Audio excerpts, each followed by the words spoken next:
Hi everyone, today we're going to be doing a project inspired by Georgia O'Keeffe's flowers, so you can go ahead and check those out first. And what we're going to need today is a sheet or something to protect your workspace, because we're going to be using a little bit of water and markers, and I don't want my table to get really dirty. So I've got an old sheet down. You're going to need some coffee filters, which will be in your kit. And you flatten those out.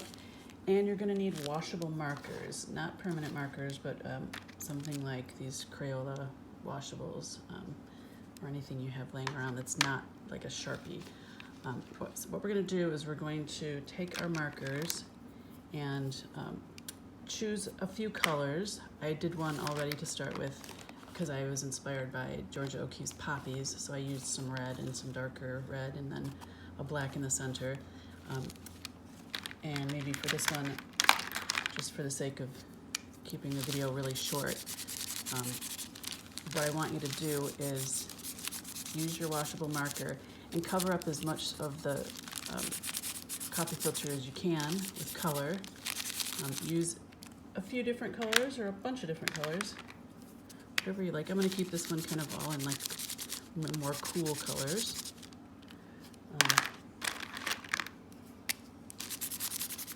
You get the idea.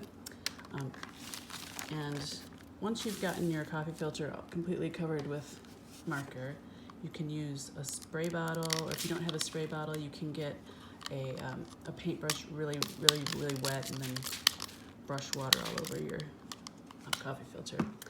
And what's going to happen is once your filter is dry, you're going to have a beautiful multicolored. Here's a couple examples of some we've done in the past. There's another one that kind of looks like a poppy. I might use that one. And you can use these as circles, or you can cut out, like I did with this one, cut out a flower shape. And the way I did that was just folded it in half and cut little petal shapes in it. And what I'm going to do is I'm going to take these, draw some center, like little dots or something in the center to make it look more like a flower. And then I have some old papers that I've made in the past, just using old watercolors, sprinkling some watercolor on a paper. Here's another one, just to kind of have an interesting background. And then I'm going to take my flowers and glue them down with a glue stick and kind of make a nice little garden sort of painting. And maybe I'll cut this one up. I'll show you how I cut it.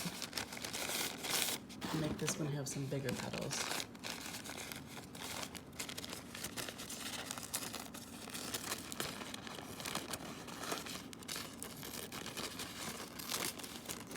You can have fun with it. You can make other shapes if you don't really feel like doing flowers. I just thought, was looking at all those Georgia O'Keeffe big beautiful flowers, and I thought, I like them. I like this method. So I'll glue that on my page, and after I glue it on the page, I'm going to put a little center for my flower there. It kind of looks like poppies have these, I forget if they're stamens or pistils, I forget what they're called, in the middle of the flower there. Anyways, have fun with it. It's just a quick, easy project, especially if you have some sunshine. You could put these out in the sun and they'll dry really fast, and you'll have some beautiful coffee filter pieces to work with. Have fun. Bye-bye.